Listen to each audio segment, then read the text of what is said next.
Nagbabalik ang tanghalan ng kampiyon dito sa TikTok Lab. Ang mananalong kampiyon ay mag-uuwi ng 10,000 pesos. At habang tuloy-tuloy ang kanyang kampyonato, tuloy-tuloy din po ang paglaki ng kanyang cash prize. Daryl, ilang stars para kay Leslie? Leslie, eto na ang mga stars na binigay ko sa'yo.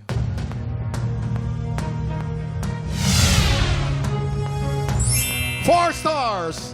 Leslie, you have a total of 10 stars. At ilang stars naman para kay Lance? Lance, eto naman ang iyong mga bituin.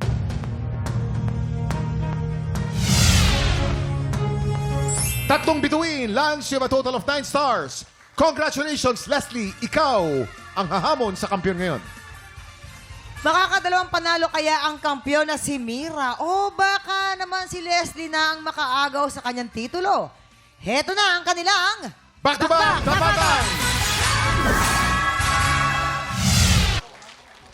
At yan ang back-to-back tapatan nina Leslie at Mira. Yon, isang Broadway, isang local. Yung On My Own, talagang minemorize ko yung kantang yan eh. Panood ko sa Broadway.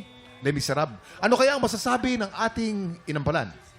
Mamang and Kuya, alam nyo, pareho silang ma-emosyon kumanta.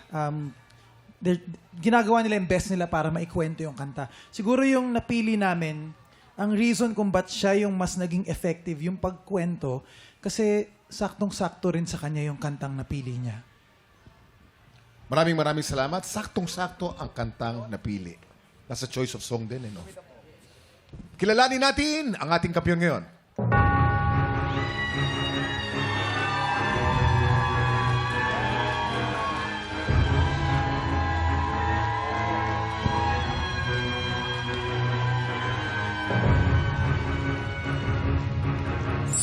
Leslie, 11 stars.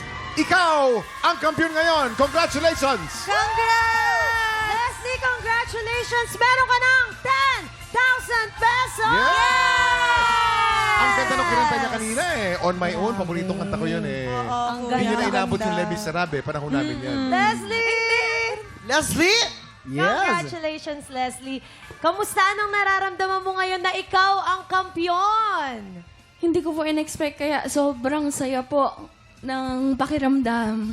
Pero Leslie, may tanong ako. Mag-i-stick ka lang ba sa ganyang genre mo or may papakita ka pa sa aming iba? Marami pa po. Ayan! Wow! Yan, dapat ganun. Matapang. Marami po. Dapat po ganun, matatapang. At kaya po sa ating po mga kababayan, nating Pinoy po dyan sa Japan, excited na po kaming makilala kung sino ang hihiranging kampiyon mula sa auditions ng Tanghalan ng Kampiyon sa Japan! Kaya sa mga Pinoy sa Japan na palaban sa kantahan, pumunta na sa official Facebook page ng TikTok Lock para sa kompletong detalye kung paano mag-audition. Bukas, siguradong sabay sa July ang buhos ng blessings at happy time. Kaya pagpatak ng 11 o'clock, makitambay na ulit. Dito lang sa TikTok Live! Muli ang ating kampiyon ngayon, Leslie Joyce Viray. I love him, but every day I'm learning. All my life, I've only been pretending. Without me, his world will go on turning. A world that's full of happiness that I have never known.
Tropa, pinanood mo hanggang sa dulo itong video na to. Very good ka! For more happy time, watch more TikTok Clock videos on our official social media pages and subscribe to GMA Network official YouTube channel.